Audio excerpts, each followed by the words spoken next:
All right, hey, this is Montu, and I am playing a daily event, and it's been a while since I've recorded, so hopefully everything goes all right. I'm playing a new deck. I'm playing a red-white devotion deck, and yeah, it's a little bit different than Burn.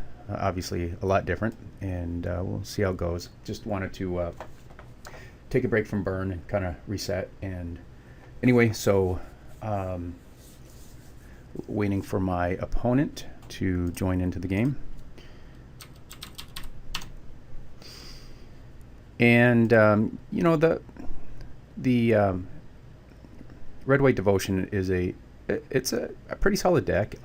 Really haven't figured out all the ins and outs, and particularly against some matchups.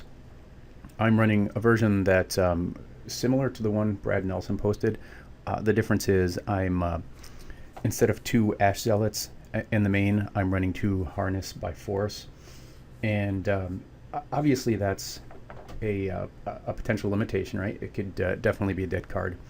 So that maybe the Harness by Force goes to the main, or excuse me, to the sideboard. That's obviously depends on what you expect to see, but we'll see. All right, I'm gonna pause for a second until my opponent comes on. And I guess while we're waiting, I'll talk about my sideboard. Let's see if I can pull that up.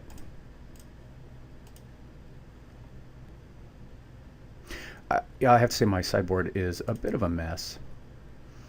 I have a Deicide, three Glare of Heresies, which is too many, Banishing Light, of course, Firedrinker Satyr for the control, Ash Zealots, cover a few Anger of Gods, a couple of Anger of Gods, and a couple of Chandra Pyromansters. I did find, so Brad has two Perfroses in his main, and it can be a good card. Obviously, this deck you're trying to win by as much trigger damage as possible, so that provides another way to trigger. If you can keep them online and do damage, that's even better. But again, the key really is the trigger damage.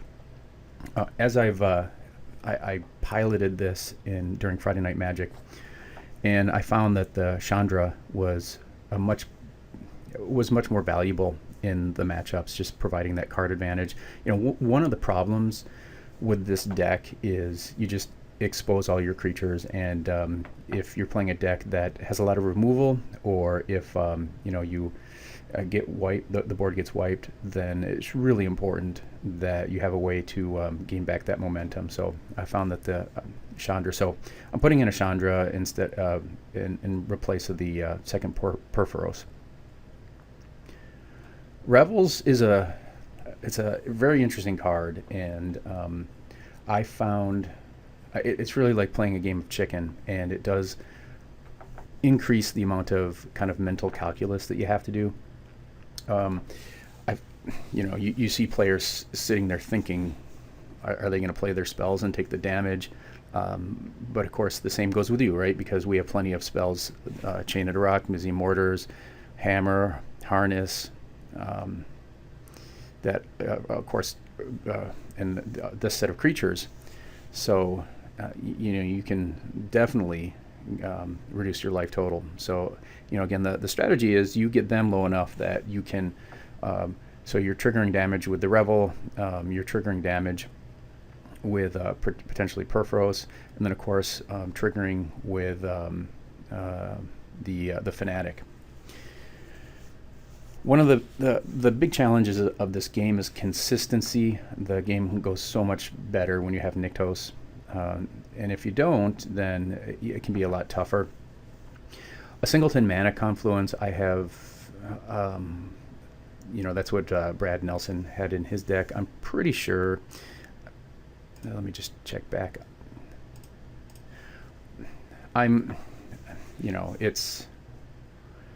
It hasn't come to the board enough to really know. It seems like it's superfluous, that we don't really need it. I guess time will tell. It feels like it does not belong. I don't see a lot of great benefit. Although one of the challenges with this deck is also when you draw 3 mountains and no white sources, then you lose access to a pretty important source of your removal. So I'm trying to think if there's anything else. Storm Breath, can just really shine. When you can get this on the board, especially when you have Nykthos and you can get it on the board in Monstrosity very quickly. Of course, Mizzium Mortars is fantastic when you can overload. And Harness by Force, one of the nice things about this card in this deck is it's so much easier to hit one of the strives, and I've won games where you not only take their big fatty, but you're also able to take their chump blocker, and that makes the difference. I've also played this where I've taken 2 of the that card. Yeah, Courser. Taken 2 courses. They've had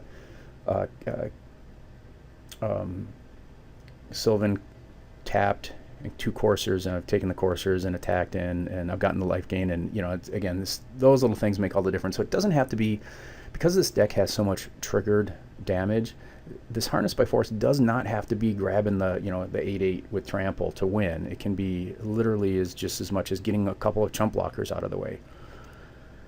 So I might win this first match by inactivity. We'll see.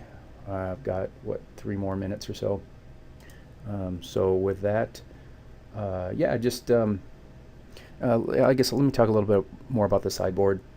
There's some Anger of the Gods is really, there's a lot of potential controversy around that, particularly in a deck like this. I mean, if you're getting all of your if you're getting your creatures out, you really can't afford to play the Anger. On the other hand, I've played where against, for example, a mono green Devotion, where I've just played where I've gotten 5 land on the board and just let the opponent overextend, play Anger of the Gods, and then bam, bam, bam, you're just have so much momentum.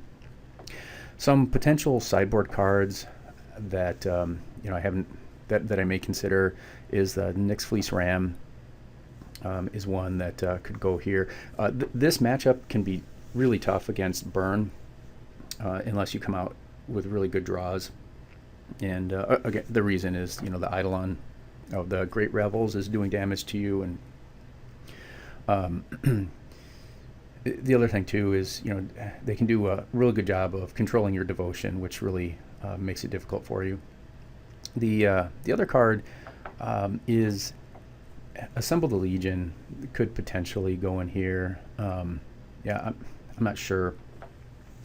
It's fairly easy to play because running 24 lands with the Nykthos and included.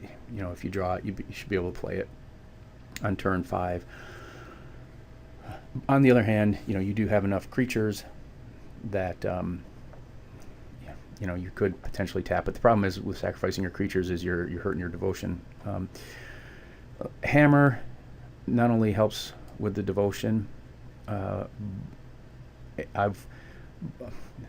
The haste is very nice, particularly when you play a Fanatic and you can swing with a Fanatic. But also the ability when you have Nykthos and a good board presence to make the golems. I won a game on Friday where I was absolutely flooded. I mean, just absolutely flooded. And I ended up making 5 golems, over 5 turns and winning the game because of that. So, Hammer can be a fantastic mana sink. And the haste also helps. So, again, I think I'm going to, let me check back at the game. And I might effectively have a bye for round 1. There we go. All right, I'm going to pause this. And I'll see you in game 2.